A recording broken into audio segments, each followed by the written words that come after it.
Ibn all Mansur ও দুই মেয়ের কাহিনী। শাহরাজাদ শুরু করল তার নূতন কাহিনী। একদিন রাতে খলিফা হারুন আল রশিদের চোখে ঘুম আসছিল না। বিছানায় শুয়ে এপাশ ওপাশ করতে করতে শেষে বিরক্ত হয়ে উঠে পড়লেন।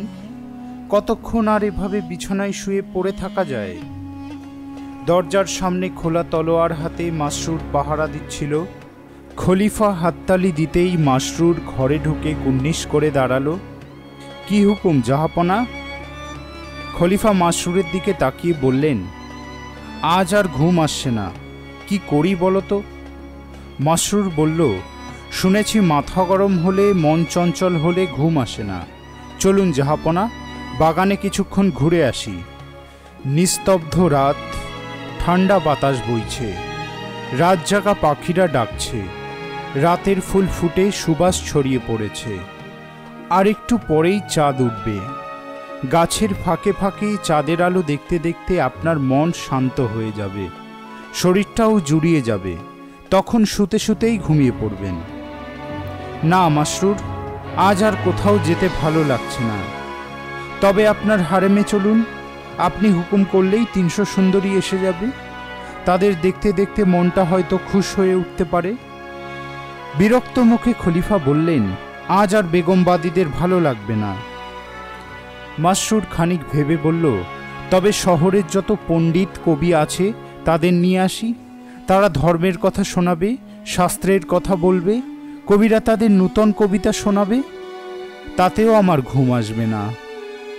মাসরুর তলোয়ার এগিয়ে দিয়ে বলল, তাহলে জাহাপনা, আমার মাথাটা কেটে ফেলুন, হয়তো আপনার ঘুম আসতে পারে। মাসরুরের কথা শুনে প্রাণ খুলে হেসে উঠলেন খলিফা। তারপর হাসি থামিয়ে বললেন, একদিন হয়তো তাই করতে হবে। আজ তুই একটা কাজ কর, প্রাসাদে গিয়ে দেখ আমার মনের মতো কেউ আছে কিনা, থাকলে তাকে নিয়ে আয়। মাসরুর প্রাসাদে ঘুরে ফিরে আসতেই দেখে এক কোণায় চুপটি করে বসে ঝিমোচ্ছে বুড়ো ইবন অল মনসুর। তলব পেয়েই মাসরুরের সাথে এসে হাজির হলো খলিফার সামনে। কুর্নিশ করে দাঁড়াতেই খলিফা বললেন, মনসুর, আজ আর ঘুম আসছে না। চুপচাপ কতক্ষণ বিছানায় শুয়ে থাকা যায় বলো তো?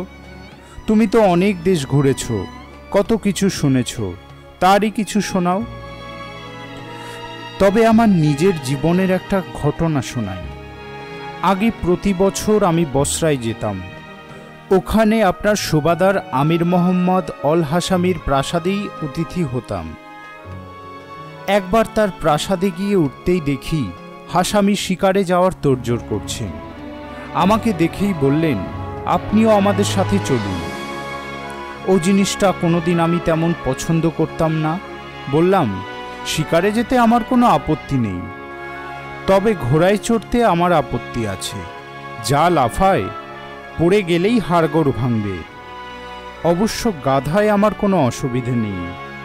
আপনি বললে গাধায় চড়েই শিকার করতে যাব।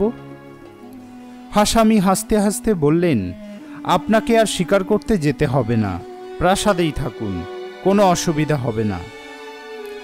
দুদিন প্রাসাদে থাকতেই হাঁপিয়ে উঠলাম।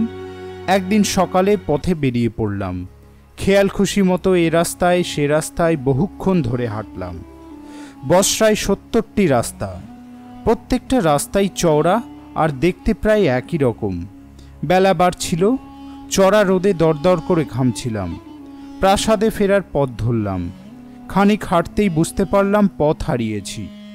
তেষ্টায় গলা শুকিয়ে গেছে, মনে হচ্ছিল আর এক পাও বুঝি চলতে পারবো না। খানিক বিশ্রাম নেবার জন্য গলির ধারে একটা বড় বাড়ির সামনে এসে দাঁড়ালাম। বাড়ির লাগোয়া বিরাট বাগান, সারি সারি ফুল গাছ, মাঝে মাঝে পাথরের বেদি, উপরে লতার ছায়াকুঞ্জ। আমি একটা বেদির উপরেই বসে পড়লাম। খানিক পরেই কানে এলো কেউ যেন একটা করুণ সুরে গান করছে। এত মধুর সে স্বর যে শুনতে শুনতে মনে হলো এমন যার কণ্ঠ না জানি সে কত সুন্দর। অজানা কৌতূহলে বাড়ির দিকে এগিয়ে গেলাম। দরজার সামনে দামি পর্দা দেওয়া। পর্দা ফাঁক করে দেখলাম মেঝেতে দুজন অপরূপ সুন্দরী মেয়ে বসে আছে। দেখে বোঝা যাচ্ছে একজন মালকিন আরেকজন বাদী। বাদীর হাতে বীণা, আর মালকিন মেয়েটা গান করছিল। তার দিকে তাকিয়ে আপনা থেকেই মুখ দিয়ে বেরিয়ে এলো, ইয়া আল্লাহ, কি রূপ! সাথে সাথে দুজন আমার দিকে মুখ ফেরালো। তৎক্ষণাৎ মালকিন মেয়েটা মুখের ওপর নাকাব টেনে দিয়ে বাদীকে কিছু বলতেই সে আমার সামনে এসে দাঁড়ালো। দেখলাম তার চোখে মুখে স্পষ্ট বিরক্তির চিহ্ন। ঝাঝালো স্বরে বলল, কাউকে কিছু না বলে বাড়ির অন্দরমহলে ঢুকতে লজ্জা করল না আপনার? চুলদারি তো পেকে গেছে দেখছি, এখনো মেয়েদের পেছনে ঘুরঘুর করা কেন?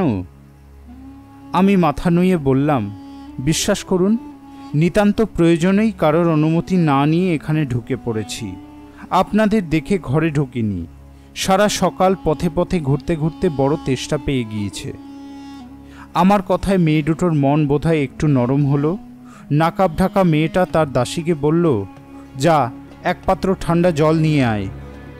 মেয়েটা তাড়াতাড়ি এক পাত্র ঠান্ডা জল নিয়ে এলো। আমি পাত্রটা তুলে নিয়ে আস্তে আস্তে চুমুক দিলাম। কেন জানি না মেয়ে দুটোকে ছেড়ে যেতে আমার মন চাইছিল না। জল খাওয়া শেষ করেও চুপচাপ দাঁড়িয়ে রইলাম। দাসী একটা রুমাল বের করে দিল। আতরের গন্ধে রুমালটা ভুরভুর করছিল। আমি রুমালে মুখ মুছে তাকে ফেরত দিলাম। আমাকে ওভাবে দাঁড়িয়ে থাকতে দেখে দুজনেই কেমন বিব্রত বোধ করছিল। দাসী মেয়েটা এবার বলল, কি হলো, এখানে দাঁড়িয়ে আছেন? আপনারা হয়তো ভাবছেন আমি কেন এখানে দাঁড়িয়ে আছি। আসলে এখানে এসে আমার এক পুরনো দোস্তের কথা বারবার মনে পড়ছে। সেও ঠিক এই রকম কোনো একটা গলির ধারের বাড়িতে থাকত। হয়তো এতদিনে তার ইন্তেকাল হয়েছে। আপনার সেই দোস্তের নাম কি জানতে পারি? তার নাম ছিল আলী ইবন। বসরার নামকরা জহুরি ছিল। তার কোনো ছেলে মেয়ে আছে কিনা তা অবশ্য জানি না।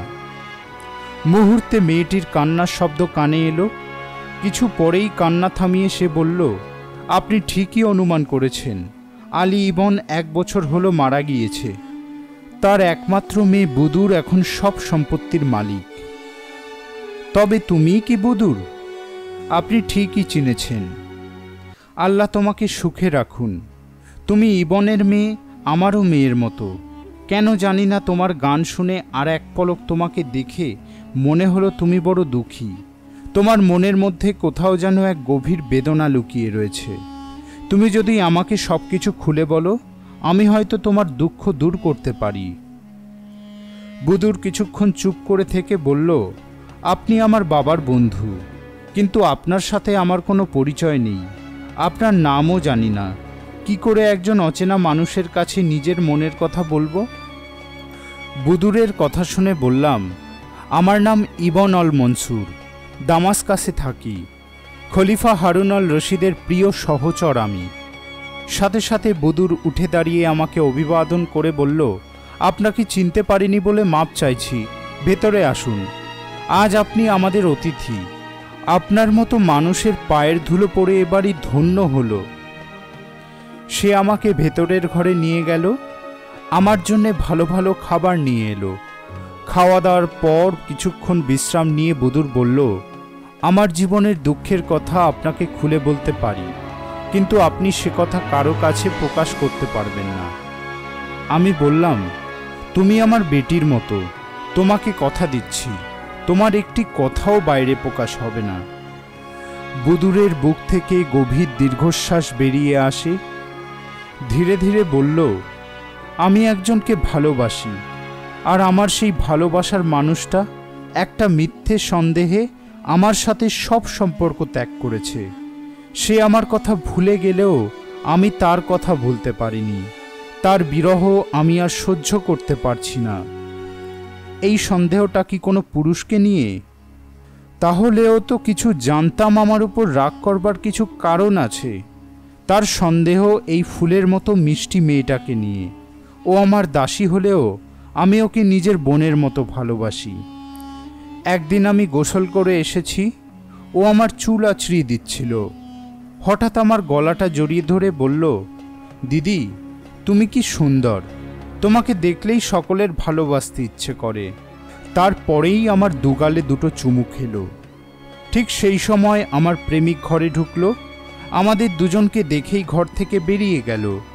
পরদিন তার একখানা চিঠি পেলাম, যেখানে ভালোবাসার কোনো অংশীদার থাকে সে ভালোবাসায় কোনো সুখ নেই।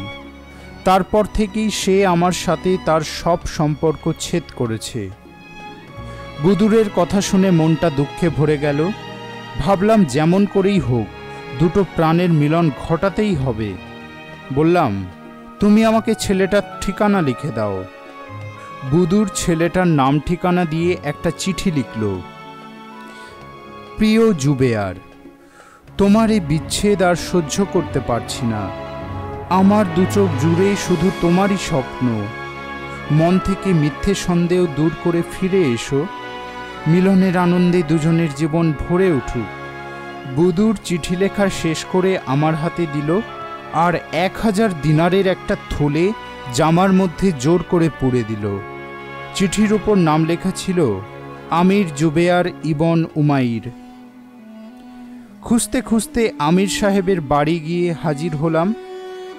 আমির বাড়ি ছিল না। বেশ কিছুক্ষণ অপেক্ষা করতেই আমির জুবেয়ার ফিরে এলো। তার দিকে তাকাতেই চমকে উঠলাম। ঠিক যেন এক প্রদীপ্ত শিখা, যেমন রূপ তেমনি রং। এর পাশে বুদুর ছাড়া আর কাউকেই মানায় না। আমি নিজের পরিচয় দিতেই জুবেয়ার খাতির করে তার বিশ্রাম কক্ষে নিয়ে গেল। নরম গালিচার উপর বসার আসন পেতে আমার পাশে গিয়ে বসল। তার ইঙ্গিতে একজন চাকর সামনে বহুমূল্য চাদর বিছিয়ে দিল, আর একজন সোনার থালায় খাবার নিয়ে এলো। কত বিচিত্র রকমের খাবার! তার সুগন্ধেই প্রাণ ভরে উঠেছিল। তাছাড়া নানান রকমের আচার এবং মিষ্টি ফল। এত খাবার দেখে লোভ সামলাতে পারছিলাম না, তবুও হাত গুটিয়ে বসে রইলাম। জুবেয়ার বলল, কি হলো, আপনি খাওয়া শুরু করুন। আমি বললাম, আপনি যদি আমার একটা অনুরোধ রক্ষা করেন তবেই আপনার সাথে খাবো, নহলে এখনই বিদায় নেব। জুবেয়ার আমার দিকে কয়েক মুহূর্ত তাকিয়ে বলল, আপনার অনুরোধটা না জেনে কি করেই বা সম্মত হই বলুন।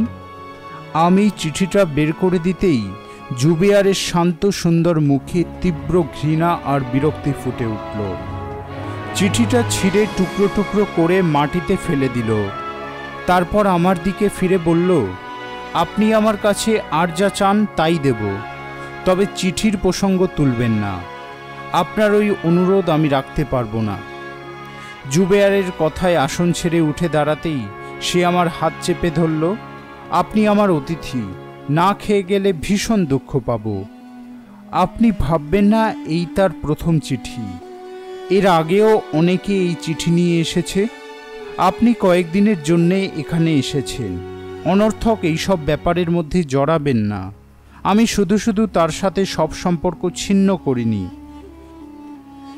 বুদুর যা বলেছিল সেও ঠিক একই কথাই বলল।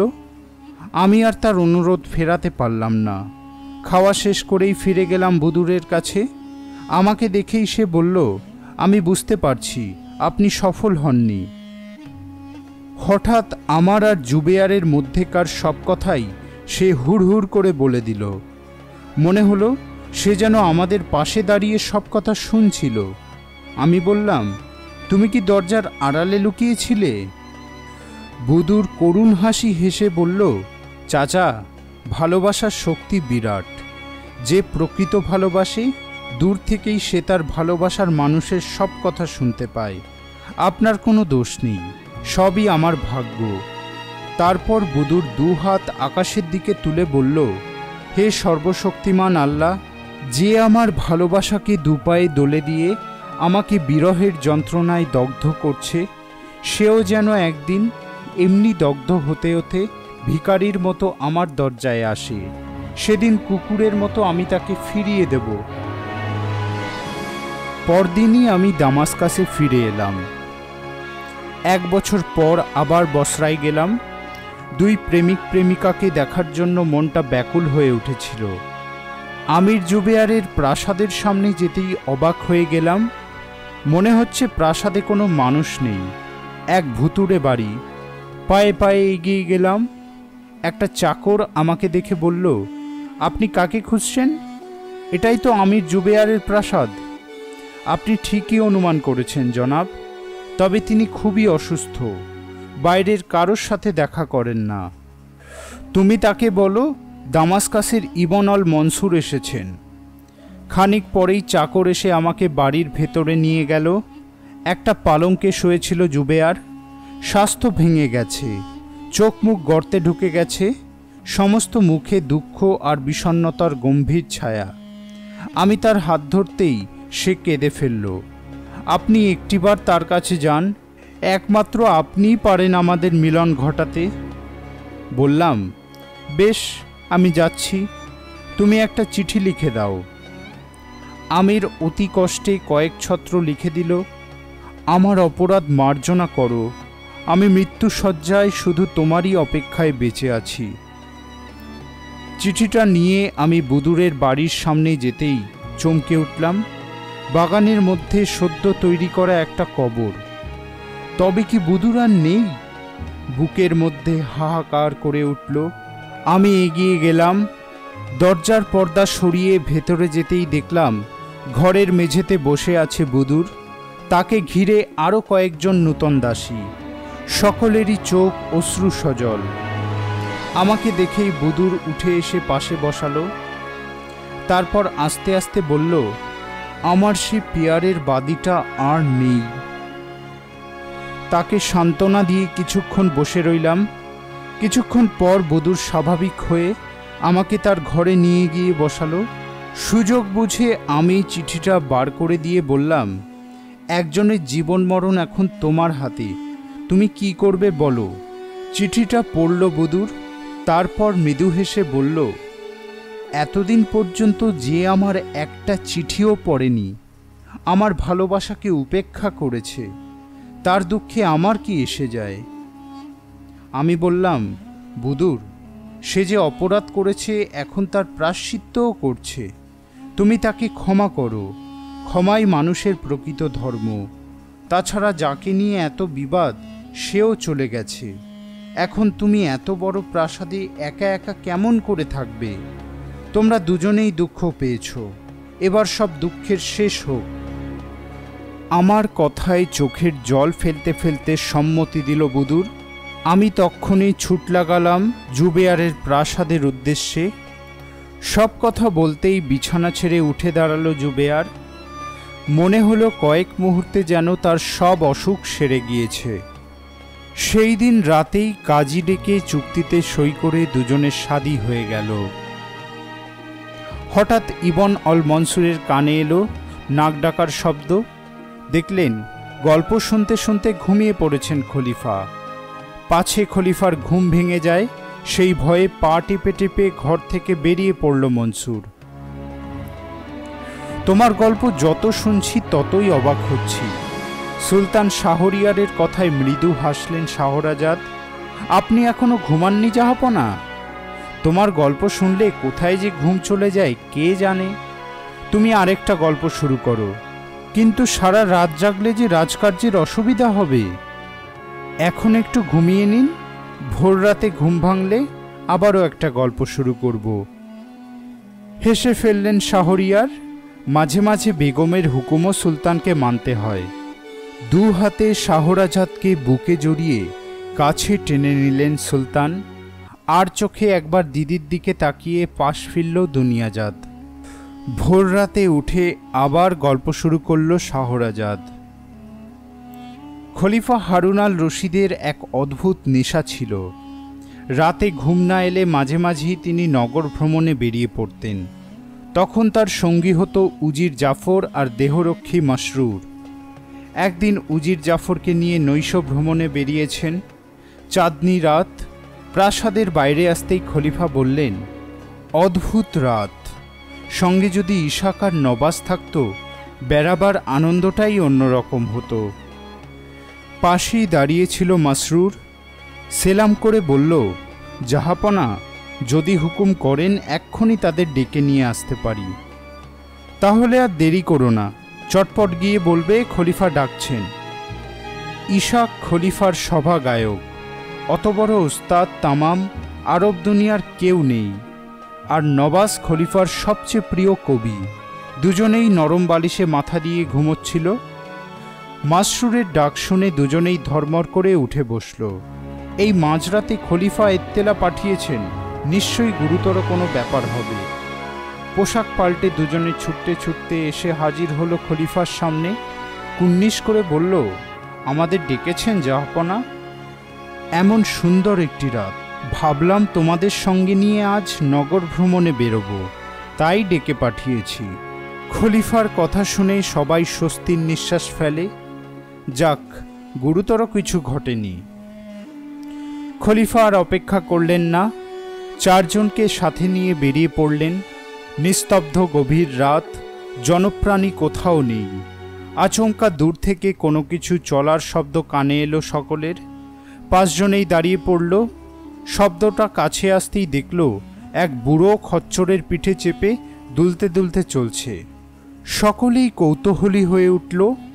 এই মাঝরাতে সকলেই যখন নিজের ঘরে ঘুমাচ্ছে, এই বুড়ো মানুষটা কোথায় চলেছে? এগিয়ে গেল উজির জাফর। সামনে গিয়ে বললেন, জনাব, এই রাতের বেলায় একা একা কোথায় চলেছেন? বুড়ো খচ্চরের পিঠের উপর বসেই বলল, বসরা থেকে আসছি, যাব বাগদাদ। কিন্তু এই রাতের বেলায় বেরিয়েছেন কেন? কি করব বেটা, বহুদিন ধরে চোখের অসুখে ভুগছি। দিনের আলোয় পথ চলতে কষ্ট হয়। কোনো দাওয়াই নেননি? বসরা শহরে যত হাকিম আছে সবার কাছে দাওয়াই নিয়েছি, কিন্তু কোনো উপকার হয়নি। শুনেছি বাগদাদে নাকি দুনিয়ার সব থেকে সেরা হাকিম আছে। দেখি যদি তারা কেউ রোগ সারাতে পারে। বুড়োকে নিয়ে একটু কৌতুক করার ইচ্ছা জাগে জাফরের। বুড়োর একেবারে সামনে গিয়ে বললেন, জনাব, আমিও কিছু হাকিমি বিদ্যা জানি। যদি চান তো একটা টোটকা দাওয়াইয়ের কথা বলতে পারি। এই দাওয়াই একবার চোখে লাগালে অসুখের কথা আর কি বলবো, মায়ের পেট থেকে পড়া অন্ধ নওজোয়ানের মতো দেখতে পায়। সাথে সাথে বুড়ো খচ্চরের পিঠ থেকে নেমে উজিরের দুহাত চেপে ধরল। হাকিম সাহেব, মেহেরবানি করে যদি এ বুড়োর চোখের আলো ফিরিয়ে দেন, আল্লাহ আপনার মঙ্গল করবেন। উজিরের কাণ্ড দেখে দূরে দাঁড়িয়ে মুচকি মুচকি হাসছিলেন খলিফা আবু ইসাক আর কবি নবাস। উজির গম্ভীরভাবে বললেন, আপনাকে আমার খুব ভালো লেগেছে। আমি যেমনভাবে বলবো ঠিক তেমনিভাবে যদি দাওয়াই বানিয়ে 1 মাস চোখে লাগান, ছোকরারা যেমন ছুকরিদের দিকে ড্যাব ড্যাব করে চেয়ে থাকে, আপনিও দুপুর রোদে আকাশের দিকে চেয়ে থাকতে পারবেন। দাওয়াইটা কিভাবে বানাবো যদি একটু বলে দেন। এমন কিছু নয়, শুধু কয়েকটা জিনিস পেলেই হয়ে যাবে। মন দিয়ে শুনুন। 3 পোয়া হাঁচি, 3.5 পোয়া নিঃশ্বাস, 3 ছটাক ভোরের আলো আর 3 ছটাক চাঁদের আলো নেবেন। তারপর কাচের ডিব্বায় সবগুলো মিশিয়ে 1 পোয়া হাওয়া ঢেলে দেবেন। যখন দেখবেন তৈরি মশলাটা বেশ নরম নরম হয়েছে, তখন সেটাকে রোদে নিয়ে গিয়ে আচ্ছা করে শুকিয়ে শক্ত করে হামানদিস্তায় গুঁড়ো করে যে বাচ্চা মায়ের গর্ভে আছে তার চোখের জল মিশিয়ে সুরমা করে চোখে লাগাবেন। বেশি নয়, 3 বার, তাহলেই হবে। দেখবেন একবেলাতেই চোখের সব অসুখ সেরে গেছে। বুড়ো সাথে সাথে গদগদ হয়ে বলল, সত্যি হাকিম সাহেব, আপনার কোনো তুলনা নেই। কিন্তু বুঝতেই তো পারছেন, আমি দিনের আলোয় ঘর ছেড়ে বেরোতে পারি না। রাতের আধারে তো ওই দাওয়াই বানাতে পারবো না। আপনি যদি দয়া করে আমাকে দাওয়াইটা বানিয়ে দেন, আমি কথা দিচ্ছি বসরায় ফিরে গিয়েই চাঁদ থেকে এমন এক খুবসুরত সুন্দরীকে পাঠিয়ে দেব যে দেখেই ভিড়মি খেয়ে যাবেন। আর সে তখন আপনার পাকা দাড়িতে হাত বুলিয়ে দেবে। তবে এখন আমি চলি হাকিম সাহেব, আবার দেখা হবে। বুড়ো খচ্চরের পিঠে চেপে এগিয়ে চলল। চোখের আড়ালে যেতেই খলিফা নবাস ইসাক হাসিতে ফেটে পড়ল। শাহরাজাদের কাহিনী শুনে সুলতান শাহরিয়ার ও দুনিয়াজাদ হাসিতে ফেটে পড়ল। খানিক পরে হাসি থামিয়ে সুলতান বললেন, ঠিক এই রকম আরেকটা মজার কাহিনী শোনাও। শাহরাজাদ তার নূতন মজার কিস্সা পাথরের ঝাঁপি শুরু করল। একদিন রাতে খলিফা হারুন আল রশিদের চোখে ঘুম আসছিল না। মাঝরাত অবধি বিছানায় এপাশ ওপাশ করতে করতে শেষে বিরক্ত হয়ে উঠে পড়লেন। দরজার সামনেই প্রহরায় ছিল মাসরুর। খলিফাকে দেখেই কুর্নিশ করে দাঁড়ালো। খলিফা বললেন, মাসরুর, আজ আর ঘুম আসছে না, কি করি বলো তো? জাহাপনা, আজ অতিথিশালায় এক পার্সি মুসাফির এসেছে, ভারী মজার মানুষ। এমন সুন্দর করে গল্প বলতে পারে, আপনি শুনলেই ঘুমিয়ে পড়বেন। ঠিক আছে, তাকেই ডেকে নিয়ে এসো। খলিফা ডেকে পাঠিয়েছেন শুনেই কোরবানির খাসির মতো কাঁপতে কাঁপতে এসে দাঁড়ালো মুসাফির। খলিফা বললেন, শুনেছি তুমি নাকি খুব দারুণ কিস্সা বলতে পারো। বেশ মজার দেখে একটা কিস্সা শোনাও, যেন শুনতে শুনতেই ঘুমিয়ে পড়ি। পার্সি মুসাফির শুরু করলো তার কাহিনী। অনেক দিন আগে আমাদের একটা দোকান ছিল, সেখানে হরেক কিসেমের মাল থাকতো। একদিন দুপুরে দোকানে বসে আছি, এক ছোকরা এসে দোকানে ঢুকলো। নিগ্রোদের মতো রং, ছোট ছোট চোখ। সে কিছু বাসন কিনতে এসেছে। কয়েকটা বাসন পছন্দ করে টেবিলে তুলে রাখল। আমি সমানে তাকে লক্ষ্য করছি। হঠাৎ সে একটা ছোট পাথরের ঝাঁপি তুলে নিয়ে তার ঝোলায় পুরে ফেলল। ও ভেবেছিল কেউ কিছু টের পাবে না। আমি গিয়ে তার ঝোলা চেপে ধরলাম, বের করো আমার পাথরের ঝাঁপি। সাথে সাথে নিগ্রোটা চেঁচিয়ে উঠল, কোথা থেকে এলো তোমার এই পাথরের ঝাঁপি? এ তো আমার ঝাঁপি। আমি রাগে চেঁচিয়ে উঠলাম, বেটা চোর, দোকানের জিনিস চুরি করে এখন নিজের বলা হচ্ছে? আমার চিৎকার শুনে আশেপাশের বেশ কয়েকজন দোকানি ছুটে এলো। সকলেই জিজ্ঞেস করলো, কি হয়েছে, কি হয়েছে? ওই কাফেরটা পাথরের ঝাঁপিটা তুলে নিয়ে ঝোলায় পুরে পালাচ্ছিল। বেটাকে আচ্ছা করে পেটাই করো। দু চারজন ছোকরা তেড়ে যেতেই বয়স্ক লোকেরা তাদের থামিয়ে দিল। সাথে সাথে নিগ্রোটাও হাউমাউ করে কেঁদে উঠল। বিশ্বাস করুন জনাব, এ পাথরের ঝাঁপি আমার নানা আমার আব্বাজানকে দিয়েছিল। পুরনো আমলের ঝাঁপি, তাই বেচে নতুন জিনিস কিনতে এসেছি।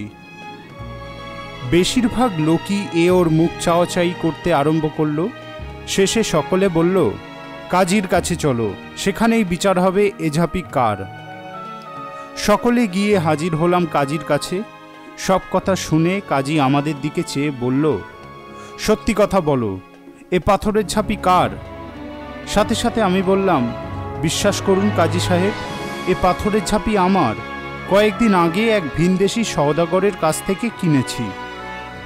আমার কথা শেষ হতে না হতেই নিগ্রোটা বলল, কাজী সাহেব, আমার কথা বিশ্বাস করুন, এ ঝাঁপি আমার আব্বাজানের দেওয়া। ওর ভেতরে যা কিছু আছে সব আমার। কাজী ঝাঁপিটা নিয়ে বলল, ঠিক আছে, বলো এর ভেতর কি আছে তবে। নিগ্রোটা দুবার মাথা চুলকে বলল, এই ঝাঁপিতে দুটো পাথরের ফুলদানি, দুটো টেবিল, দুখানা কুর্সি, দুটো গেলাস, দুটো বাটি আর দুটো থালা আছে। এ সবগুলোই পাথরের। আর আছে মাটির কলসি, মাটির জালা, মাটির হাঁড়ি, মাটির মালসা, দুটো ঝাঁটা, দুটো জুতো, দুটো বুরুশ আর দুটো পাপোশ। আর আছে একজোড়া মাদি বেড়াল, একজোড়া উট, একজোড়া ষাঁড়, একজোড়া ভেড়া, একজোড়া ঘোড়া, একজোড়া হরিণ। আর আছে বিরাট একটা প্রাসাদ, আর তার অন্দরমহল, বাইরের মহল, প্রাসাদের বাইরের বাগিচা, ঝর্ণা আর দুজন খোঁজা প্রহরী। মোটে এই কটা জিনিস আমার ঝাঁপিতে আছে। নিগ্রোটার কথা শুনে আমার তো মাথায় হাত।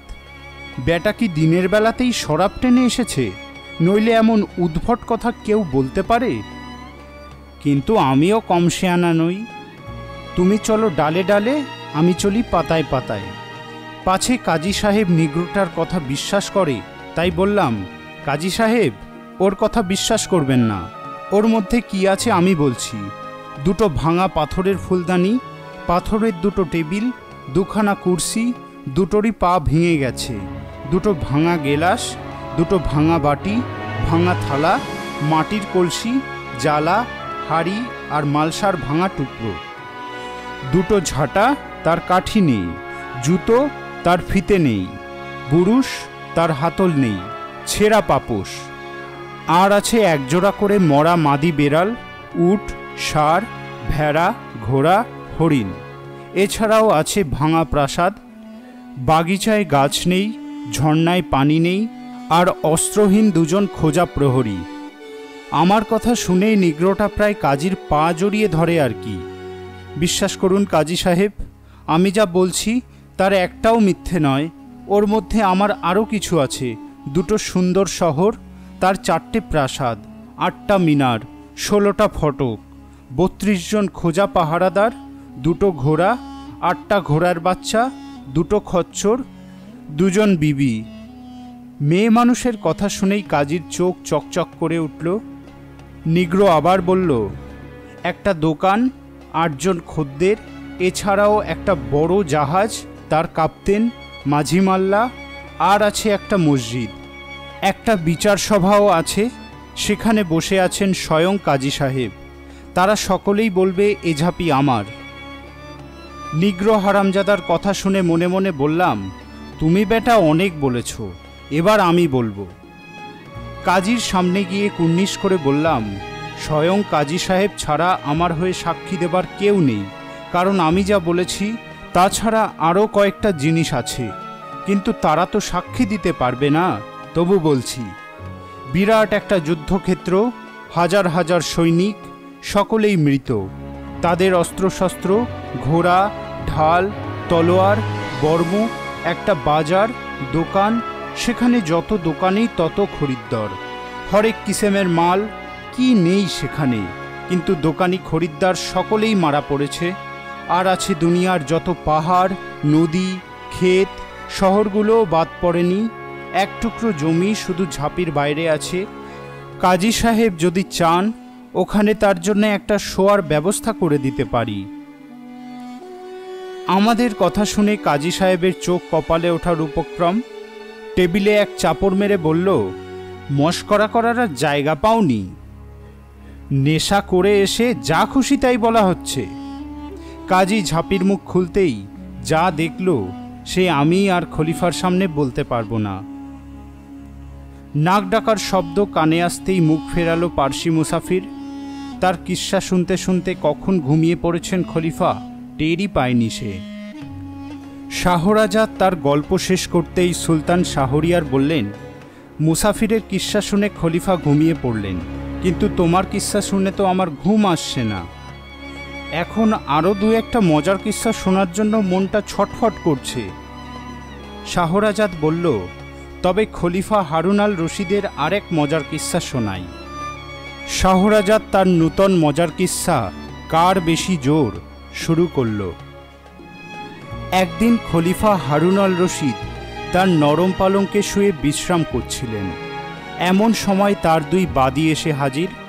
দুজনেই তার খুব প্রিয়। খলিফাকে কুর্নিশ করে বলল, জাহাপনা, আপনি আমাদের একটা সমস্যার সমাধান করে দিন। মানুষের দেহের ওপরের অংশের জোর বেশি না নিচের অংশের জোর বেশি? খলিফা গম্ভীর হয়ে বললেন, নিচে তো পা রয়েছে, হাঁটাহাঁটি করতে গেলে পায়ের দরকার হয়। তবে মাথা, বুক আর পেট না থাকলে তো মানুষই থাকবে না, তাই উপরেরই জোর বেশি। মদিনা থেকে আনা বাদির সে কি আনন্দ, আর কুফা থেকে আনা বাদির মুখ চুন হয়ে যায়। কয়েকদিন পর খলিফা রাতের অভিসারে গিয়েছেন কুফার বাদির কামরায়। খানাপিনার পর কুফার বাদির গান শুনে খলিফা খুব খুশি। নিজের গলার রত্নাহার পরিয়ে দিলেন বাদির গলায়। রাত বাড়ছিল, বাদিকে নিয়ে শয্যায় গিয়ে উঠলেন খলিফা। এমন সুরের পর দেহ সায়রে ডুব না দিলে কি মন ভরে? নিজে হাতে বাদির পোশাক খুলে নিজের পোশাক খুলে ফেললেন। সামনেই রক্তমাংসের এক নারী তার দেহ সৌন্দর্য উজাড় করে দিয়েছে। খলিফার বুকের রক্ত ছলাৎ ছলাৎ করে ওঠে। মিলনের জন্য সমস্ত মন উন্মুখ হয়ে ওঠে। কুফার বাদীকে কাছে টানবার জন্য 2 হাত বাড়াতেই সরে যায় বাদী। আবার এগিয়ে গিয়ে হাত বাড়িয়ে দিলেন খলিফা, এবারও সরে যায় বাদী। খলিফার মনে হলো নিশ্চয়ই মজা করছে বাদী। কয়েকবার চেষ্টা করেও যখন বাদীকে ধরতে পারলেন না, বললেন, অনেক হয়েছে সুন্দরী, এবার এসো। রাত শেষ হয়ে আসে। ধীরে ধীরে খলিফার দিকে এগিয়ে আসে বাদী। এবার আর খলিফাকে বাধা দেয় না। তার আলিঙ্গনে ধরা পড়ে যায় কুফা সুন্দরী। মিলনের পর্ব শেষ হতেই বাদী মুচকি হাসে। এবার বলুন তো জাহাপনা, কার বেশি জোর, নিচের না ওপরের? খলিফা কুফা সুন্দরীর রাঙা ঠোঁটে চুম্বন করে চাপা গলায় বললেন, এখন মানতে বাধ্য হচ্ছি যে নিচের জোরই বেশি। শাহরাজাদের গল্প শুনে দুনিয়ার মুখ লজ্জার আভায় রাঙা হয়ে ওঠে। অন্যদিকে সুলতান শাহরিয়ার প্রাণ খোলা হাসিতে ফেটে পড়লেন। তারপর হাসি থামিয়ে বললেন, এবার আরেকটা কিস্সা শোনাও। শাহরাজাদ শুরু করল তার নূতন কিস্সা, তরমুজের ইনাম। একদিন সুলতান ইবন জাইদ প্রাতঃভ্রমণ শেষ করে প্রাসাদে ফেরার পথ ধরেছেন। এমন সময় চোখে পড়ল মাঝবয়সী এক লোক খচ্চরের পিঠে একটা পোটলা চাপিয়ে কোথাও চলেছে। ইবন জাইদের বড় কৌতূহল হলো। কাছে গিয়ে ঘোড়া থামিয়ে বললেন, এই সকালবেলায় পোটলা নিয়ে কোথায় চলেছ? লোকটা কোনোদিন সুলতানকে দেখেনি। চলতে চলতেই বলল, আমি সুলতান ইবন জাইদের কাছে যাচ্ছি। তিনি আমাদের সুলতান, আল্লাহর প্রতিনিধি, আমাদের সুখ ও কল্যাণের মালিক। তাই তাকেই আমার জমির প্রথম তরমুজ দিতে যাচ্ছি। তাছাড়াও তার কাছে দিলে ভালো দামও পাওয়া যাবে। সুলতান বললেন, কত দাম চাইবে? সুলতান মানুষ, 1000 দিনার তো চাইবই। একটা তরমুজের জন্য 1000 দিনার? অনেক বেশি দাম চাইছ। তবে 600 দিনার চাইব। 600 দিনার? এটাও অনেক বেশি। তাহলে 200 দিনার চাইব। সুলতান যদি ভাবেন 200 দিনারও অনেক বেশি, 100 দিনার চাইব। তিনি যদি বলেন বাজারে এর চেয়েও কমে তরমুজ পাওয়া যায়, ঠিক আছে, তাহলে বলবো 20 দিনার দিন। আমার তো মনে হয় 20 দিনারও তার কাছে বেশি বলেই মনে হবে। তাহলে তরমুজ আমার এই খচ্চরটাকে খাইয়ে বাড়ি ফিরে যাব। হেসে উঠলেন সুলতান ইবন জাইদ। তার ঘোড়া ছুটিয়ে দিলেন প্রাসাদের দিকে। প্রাসাদে ফিরেই উজিরকে বললেন, একজন চাষি তরমুজ নিয়ে আসছে, তাকে খাতির করে আমার দরবারে নিয়ে আসবে। খানিক পরেই চাষি এসে দাঁড়ালো সুলতানের সামনে। তার রাজকীয় পোশাক, মুকুট, চারিদিকের আড়ম্বর দেখে চিনতেও পারল না খানিক আগে এই মানুষটার সাথেই তার দেখা হয়েছে। সুলতানকে কুর্নিশ করে বলল, জাহাপনা, আমি এক গরিব চাষি। আমার জমির প্রথম তরমুজ আপনার জন্যে নিয়ে এসেছি, যদি অনুগ্রহ করে গ্রহণ করেন। বাহ, ভারী চমৎকার তোমার তরমুজ। কত দাম চাও? মাথা চুলকে চাষি বলল, দামের কথা কি বলবো হুজুর, আপনার কাছে কি বলতে পারি? 1000 দিনারই দেবেন। 1000 দিনার বড় বেশি দাম। বেশ, তবে 600 দিনারই দেবেন। একটা তরমুজের জন্য 600 দিনার? তুমি একটু কম করে বলো। বেশ, তবে 100 দিনারই দেবেন। আর একটু কমাও। 50 দিনার?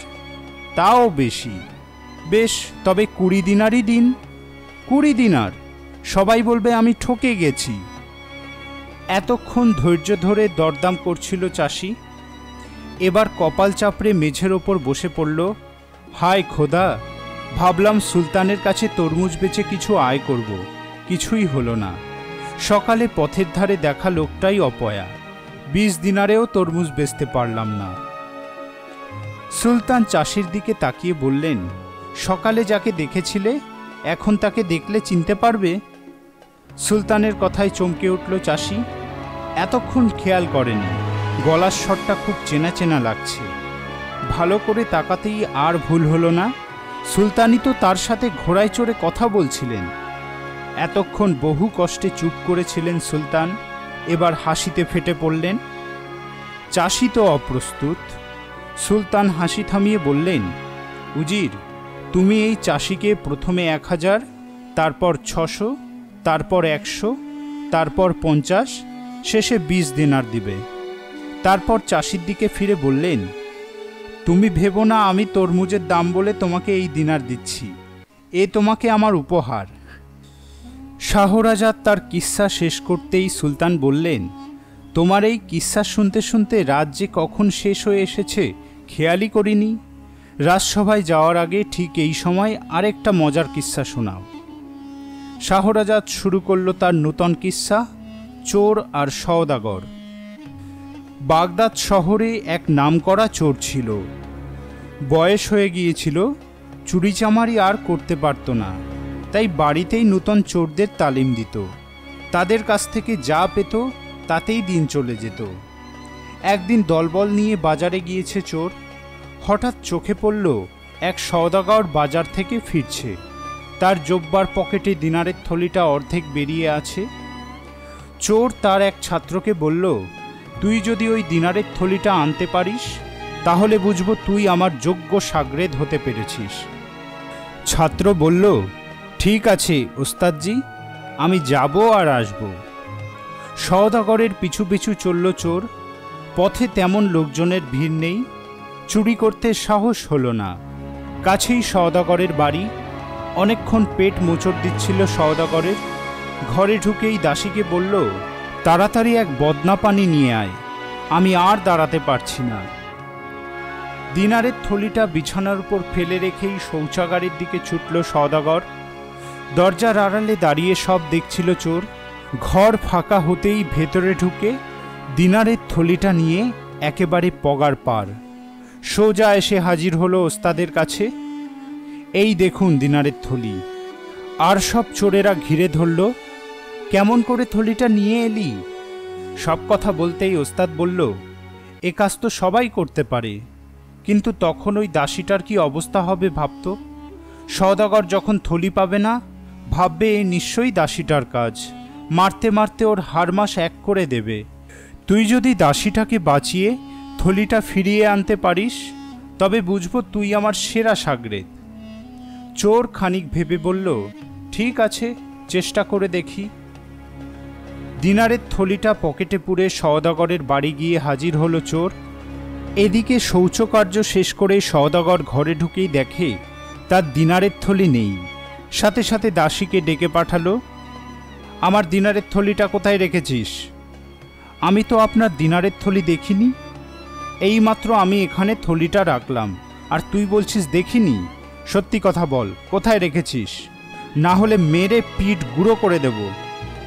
বিশ্বাস করুন, আমি আপনার দিনারের থলি দেখিনি। কি, আবার মিথ্যে কথা? দাসীর চুলের মুঠি ধরে দমাদম মারতে শুরু করে দিল সওদাগর। সাথে সাথে দাসীর সে কি চিৎকার! সওদাগরের বাড়ির সামনে আসতেই দাসীর চিৎকার কানে গেল চোরের। তাড়াতাড়ি দরজায় গিয়ে ধাক্কা মারতেই মার থামিয়ে বেরিয়ে এলো সওদাগর।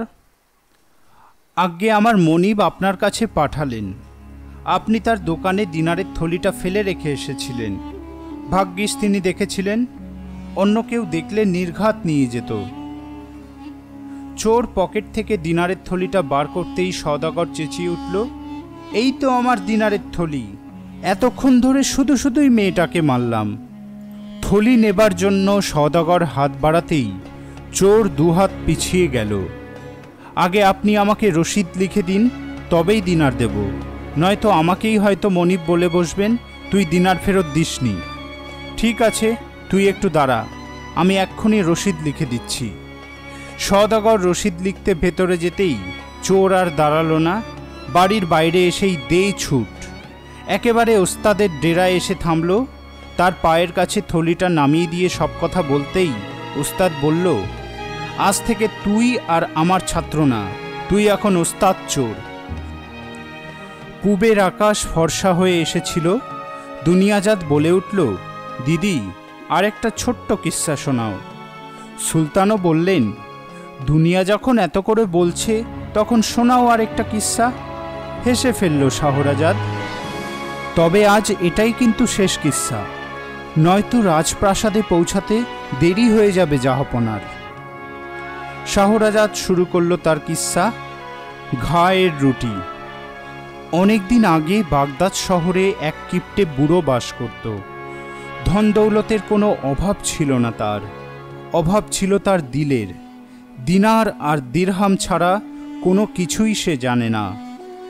দুবেলা দুমুঠো খাবারের জন্য খরচ করতেও তার বুক ফেটে যেত। সারা সকাল বাজার ঘুরে বেড়াতো, কোথায় সস্তায় খাবার পাওয়া যায়।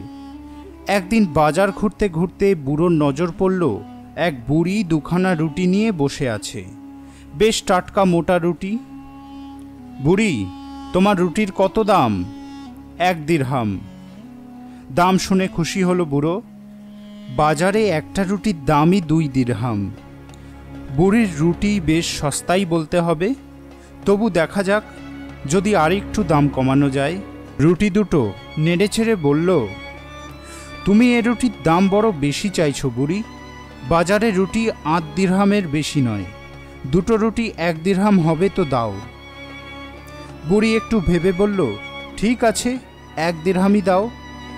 বুড়োর আনন্দ দেখে কে, তাড়াতাড়ি কাপড়ে মুড়ে বাড়ি নিয়ে এলো রুটি। পরের দিন সকাল সকাল এসে বুড়ির জন্যে অপেক্ষা করে কিপ্টে বুড়ো, পাছে অন্য কেউ তার রুটি নিয়ে যায়। বুড়ি এসে দাঁড়াতেই তার রুটি কিনে নিল বুড়ো। তারপর থেকেই রোজই বুড়ো বাজারে আসে, 1 দিরহাম দিয়ে রুটি কিনে নিয়ে গিয়ে তৃপ্তি করে খায়। এমনি করে পুরো 1 মাস কেটে গেল। পরের দিন বাজারে এসে অপেক্ষা করে, কিন্তু বুড়ি আর এলো না। বেশি দামেই রুটি কিনতে হলো। সেদিন রুটির স্বাদ বড় বেস্বাদ লাগে বুড়োর। তারপর রোজই বাজারে আসে বুড়ো, বুড়ির খোঁজ করে, কেউই তার কোনো সন্ধান দিতে পারে না। একদিন বাজার থেকে ফিরছিল বুড়ো, পথে হঠাৎ চোখে পড়ল কিছু দূরে পূব দিকে বুড়িটা হেঁটে চলেছে। সাথে সাথে পড়ি মরি করে দে ছুট, হাঁপাতে হাঁপাতে বুড়ির কাছে এসে বলল, কেমন আছো বুড়িমা? কতদিন তোমাকে দেখিনি, ভাবলাম নিশ্চয়ই শরীর খারাপ হয়েছে। আমি ভালোই আছি, তবে বাজারে আসো না কেন? রোজ তোমার রুটি কিনতাম, কি সুন্দর স্বাদ, আর কারো রুটিতে ওই রকম স্বাদ পাই না, তাছাড়া দামও কি কম। বুড়ি কোনো জবাব দেয় না। কি হলো বুড়িমা, কাল থেকে আবার রুটি নিয়ে আসবে তো? ও রুটি আর আমি পাবো না। কেন? এতদিন যেখান থেকে রুটি নিয়ে আসতে সেখান থেকেই রুটি নেবে। আবার বুড়ি চুপ করে থাকে। বুড়োর মনে হলো বুড়ি নিশ্চয়ই তার কাছে কিছু গোপন করছে। তোমাকে বলতেই হবে, এ রুটি কোথায় পেলে? অনেক চাপাচাপি করতে শেষে বুড়ি বলল, এক বুড়ো সওদাগরের পিঠে মস্ত বড় ফোড়া হয়েছিল। আমি সেই সওদাগরের সেবা যত্ন করতাম। রোজ হাকিম এসে ময়দার সঙ্গে ওষুধ মিশিয়ে তাল মতো তৈরি করে দিত। আমি সেই তাল ফোড়ার ওপর চাপিয়ে রাখতাম। দিনের বেলায় একটা, রাতে একটা। সকালে সেই ময়দার তাল দিয়ে রুটি করে বাজারে নিয়ে আসতাম বিক্রির জন্য। সাথে সাথে বুড়ো চেঁচিয়ে উঠল, ইয়া আল্লাহ, এতদিন ধরে আমি ঘায়ের রুটি খেয়েছি। তারপরই হরহর করে বমি করতে আরম্ভ করলো বুড়ো, আর সেই বমি বন্ধ করতে পুরো 100 দিনার খরচ করতে হলো। শাহরাজাদের কিস্সা শেষ হলো। দূর থেকে আজানের স্বর ভেসে এলো। পরদিন রাতে শাহরাজাদ তার কিস্সা শুরু করতেই দুনিয়াজাদ বলল, দিদি, আজকেও কয়েকটা ছোট কিস্সা শোনাও। সুলতান বললেন, তোমার এই কিস্সাগুলো যেমন মজার তেমনি শিক্ষার। শাহরাজাদ বলল, আপনি যা হুকুম করবেন এই বাদী তাই শোনাতে প্রস্তুত। আগে শোনাই আরবের এক কবি আবু সুবাইদের এক মজার কিস্সা।